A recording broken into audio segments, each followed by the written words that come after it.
L'amour est un champ de bataille, où les fleurs cachent souvent des mines prêtes à exploser sous vos pas les plus tendres. Si vous pensez que le silence est le signe de la fin, vous vous trompez lourdement. C'est dans les mots, dans ces phrases en apparence anodines, que se cache la trahison la plus brutale. Une femme qui vous trompe ne vous le dira jamais avec des larmes de culpabilité, elle le fera avec une subtilité qui frise l'art de la guerre. Elle utilisera votre propre cœur comme un bouclier pour protéger son crime. Comme le disait si sagement Marc Aurèle, la meilleure vengeance est de ne pas ressembler à celui qui nous a causé l'injure. Mais pour ne pas lui ressembler, encore faut-il comprendre l'ombre qui s'est glissée dans votre lit. Vous êtes sur le point de découvrir les mécanismes invisibles de l'infidélité, ces phrases que vous avez peut-être déjà entendues ce matin en prenant votre café, sans savoir qu'elles marquaient la fin de votre monde, tel que vous le connaissiez. Avant de plonger dans les abysses de la psychologie féminine et de la séduction brutale, je vous invite à regarder la réalité en face. Pour ceux qui veulent aller plus loin et maîtriser l'art de la domination émotionnelle, le troisième lien en description vous permet de télécharger immédiatement le manuel sexuel du stoïcien impitoyable. C'est un outil nécessaire pour ne plus jamais être la victime des jeux de l'esprit. Le premier signe, la première phrase qui doit faire vibrer chaque fibre de votre instinct, c'est le fameux « Tu es trop bien pour moi, je ne te mérite pas ».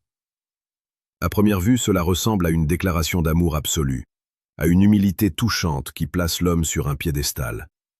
Vous l'écoutez et vous vous sentez puissant, protecteur. Vous avez envie de la serrer dans vos bras et de lui dire qu'elle se trompe, qu'elle est votre tout. Mais écoutez bien la fréquence de cette phrase. En psychologie, c'est ce qu'on appelle la projection de culpabilité inversée. En vous disant qu'elle ne vous mérite pas, elle ne vous flatte pas, elle prépare le terrain pour sa sortie. Elle verbalise une vérité qu'elle vit ailleurs. Elle sait qu'elle a brisé le pacte, elle sait que ses mains sont sales, et son inconscient lâche cette information pour soulager sa propre conscience. Elle vous prévient. Elle vous dit littéralement que si elle part, ou si vous découvrez l'horreur, elle vous l'avait dit. Elle se dédouane par avance. Le stoïcisme nous apprend à voir les choses pour ce qu'elles sont, et non pour ce que nous aimerions qu'elles soient. Si elle vous dit qu'elle ne vous mérite pas, croyez-la. Ne cherchez pas à la rassurer, cherchez à comprendre pourquoi son âme se sent soudainement si indigne de votre lumière. La séduction est un échange d'énergie pure, et quand l'une des sources est polluée par un tiers, le langage devient flou, mélancolique et étrangement autodépréciatif. C'est le premier pas vers une rupture qu'elle a déjà actée dans son esprit. La deuxième phrase est plus insidieuse, plus violente dans sa banalité. Tu es devenu paranoïaque, tu te fais des films pour rien.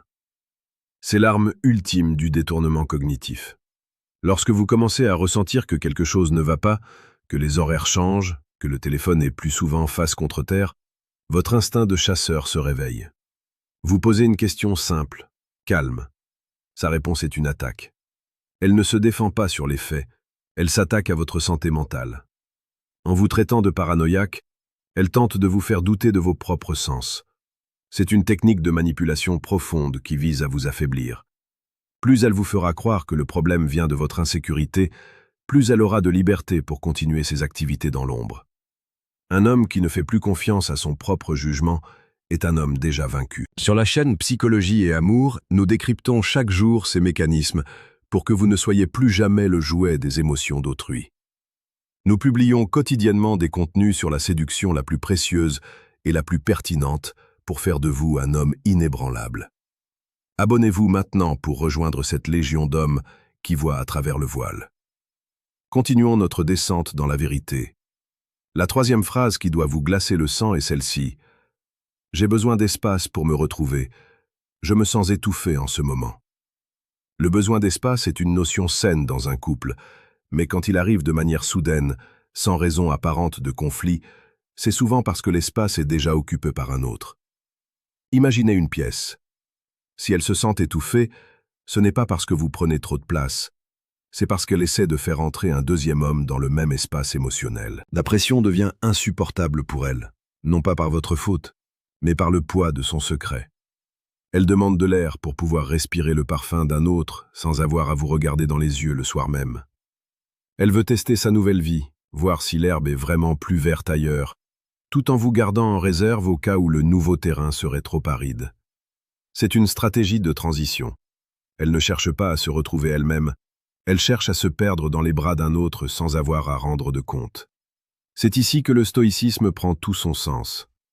Un homme doit être capable de laisser partir ce qui ne lui appartient plus. Si elle veut de l'espace, donnez-lui l'infini. Ne courez pas après une ombre. Pour maîtriser ces dynamiques de pouvoir et reprendre le contrôle total sur votre vie sentimentale, je vous suggère de consulter le deuxième lien en description pour obtenir le manuel brutal du séducteur stoïque. C'est la clé pour transformer votre douleur en une puissance magnétique. La quatrième phrase est un classique de la diversion. Pourquoi est-ce que tu es si gentil avec moi tout d'un coup? Ou encore, pourquoi est-ce que tu me poses toutes ces questions? Notez l'inversion. Au lieu de répondre à une interrogation légitime, elle transforme votre bienveillance ou votre curiosité en une agression. Si elle se sent agressée par votre gentillesse, c'est que cette gentillesse agit comme un miroir sur sa propre laideur intérieure. Chaque fois que vous faites preuve d'amour, vous lui rappelez ce qu'elle est en train de trahir. C'est insupportable pour elle. Elle préférerait que vous soyez un monstre. Cela justifierait son infidélité. En vous reprochant d'être trop attentif, elle essaie de créer un conflit artificiel. Elle veut que vous vous disputiez pour avoir une excuse de sortir, de claquer la porte et de rejoindre celui qui l'attend dans l'ombre. La psychologie de la trahison est une psychologie de la fuite. Elle fuit la confrontation avec elle-même en vous attaquant sur votre comportement le plus noble.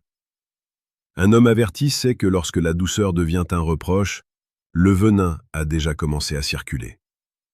Enfin, la cinquième phrase, sans doute la plus douloureuse car elle touche à l'essence même de votre lien, « On n'a plus rien à se dire, tu ne me comprends plus ».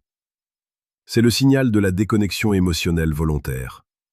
Elle a cessé d'investir ses mots et ses pensées en vous. Elle a transféré sa complicité vers un autre confident. Le silence qui s'installe n'est pas un silence de paix, c'est un silence de désertion. Elle vous dit que vous ne la comprenez plus, mais en réalité c'est elle qui a changé les codes d'accès à son cœur sans vous donner la nouvelle combinaison. Elle crée un fossé infranchissable pour justifier l'intimité qu'elle a créée ailleurs. C'est une rupture de contrat tacite. À ce stade, le dialogue n'est plus qu'une formalité administrative avant l'exécution de la sentence.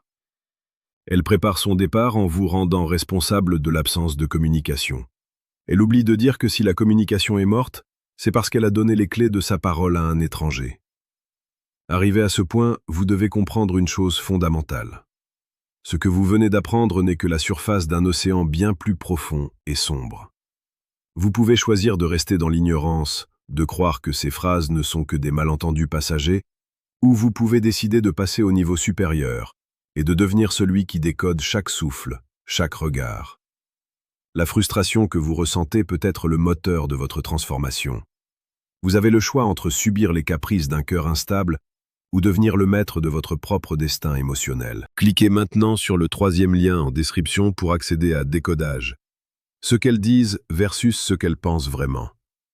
C'est le moment de reprendre le contrôle, d'arrêter de deviner et de commencer à savoir. La vie est trop courte pour être vécue dans le doute et l'ombre. La trahison n'est pas une fatalité, c'est une leçon brutale qui vous pousse vers l'excellence. Un homme stoïque ne pleure pas sur la fin d'une illusion, il célèbre la naissance de sa nouvelle lucidité. Chaque mot qu'elle prononce est une information, chaque silence est un message. Apprenez à lire entre les lignes. Apprenez à écouter ce qui n'est pas dit. La séduction n'est pas un jeu de hasard, c'est une science de l'âme et de l'esprit.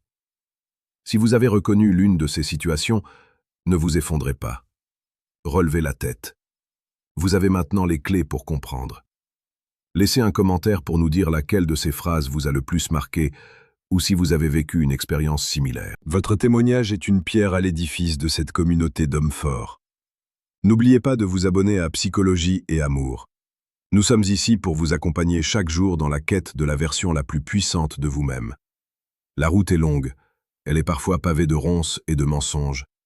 Mais au bout du chemin, il y a la clarté, la force et la véritable liberté. Soyez impitoyable avec la faiblesse, mais restez toujours fidèle à votre propre grandeur.